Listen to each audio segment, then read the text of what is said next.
आज हम लोग पढ़ेंगे इम्यूनोलॉजिकल प्रोडक्ट्स, यानी ऐसे प्रोडक्ट्स जो बॉडी के अंदर इम्यून सिस्टम को स्ट्रॉन्ग करते हैं।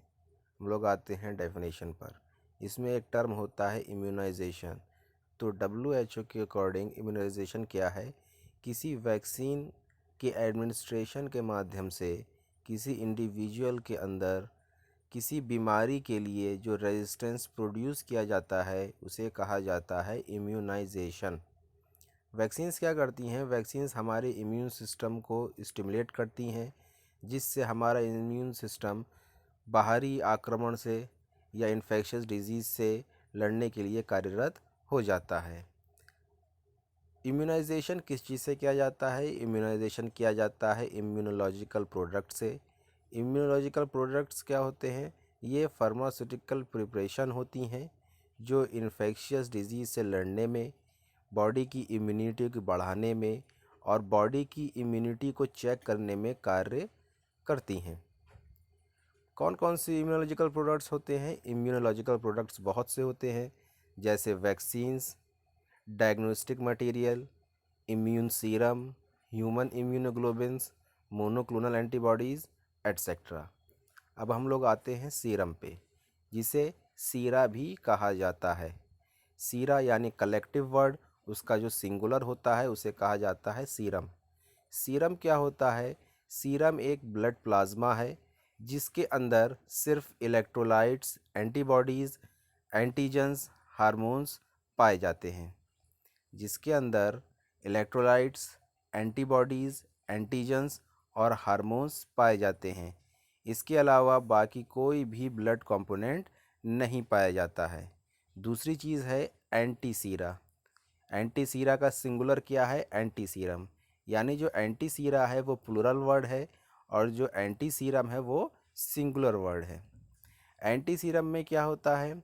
इसमें एंटीबॉडीज़ होती हैं जो पैसिव इम्यूनिटी को बढ़ाती हैं, जिससे हमारे अंदर की इम्यूनिटी कई प्रकार की बीमारियों से लड़ने के लिए कार्यरत हो जाती है। एंटी सीरम को एंटी टॉक्सिन भी कहा जाता है।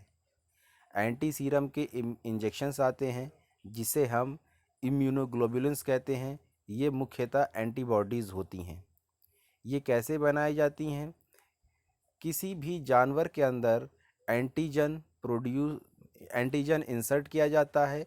जब किसी जानवर के अंदर कोई स्पेसिफिक एंटीजन इंसर्ट किया जाता है तो उस जानवर के अंदर उसी एंटीजन की एंटीबॉडीज़ बनने लगती हैं। फिर उस एंटीबॉडीज़ को निकाल करके एंटी सीरम बनाया जाता है। ये एंटी सीरम जानवरों से निकाला जाता है। जानवरों के अंदर जो एंटीजन डालने के ऊपर एलर्जिक रिएक्शन होती हैं, एलर्जिक रिएक्शन के बाद एंटीबॉडीज़ बनती हैं। उन्हीं एंटीबॉडीज़ को निकाल करके एंटी सीरम बनाया जाता है। एंटी सीरम क्यूरेटिव के साथ साथ ये हमारे बॉडी को इमीडिएट प्रोटेक्शन देता है, यानी तुरंत इम्यूनिटी बढ़ाता है। अब आते हैं features of anti serum. Anti serum के फीचर्स क्या क्या होते हैं? एंटी सीरम जो एंटीबॉडीज़ होती हैं वो जानवरों के अंदर डेवलप कराई जाती हैं। यानी किसी जानवर के अंदर एंटीजन इंसर्ट किया जाता है। जब उसके अंदर एंटीजन इंसर्ट किया जाता है तो एंटीबॉडीज़ बनती हैं। एंटीबॉडीज़ बनती हैं, उनको निकाल करके एंटी सीरम बनाया जाता है। दूसरा पॉइंट, ये कई प्रकार के जानवरों से बनाया जाता है। जैसे अलग अलग तरह के जानवर हैं, उनको अलग अलग तरह की बीमारियों एंटीजन दे करके अलग अलग तरह की एंटीबॉडीज़ बनाई जाती हैं।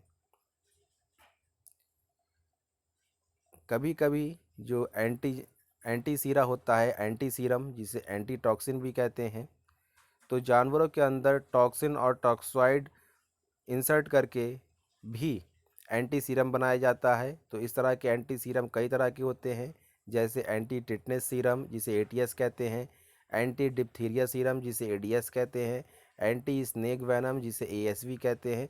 इस तरह के कई तरह के एंटी सीरम बनाए जाते हैं। एंटी सीरम और एंटी टॉक्सिन जो एडमिनिस्ट्रेट किए जाते हैं वो पैरेंटल रूट के माध्यम से किए जाते हैं। पैरेंटल रूट क्या होता है? अदर देन ओरल रूट, यानी ओरल रूट के अलावा जो रूट्स होते हैं उन सबको पैरेंटल रूट कहा जाता है। इसके बाद 5वां पॉइंट, ये क्या करते हैं? ये हमारे बॉडी का एक अल्टरनेटिव मेथड है किसी भी बीमारी से लड़ने का।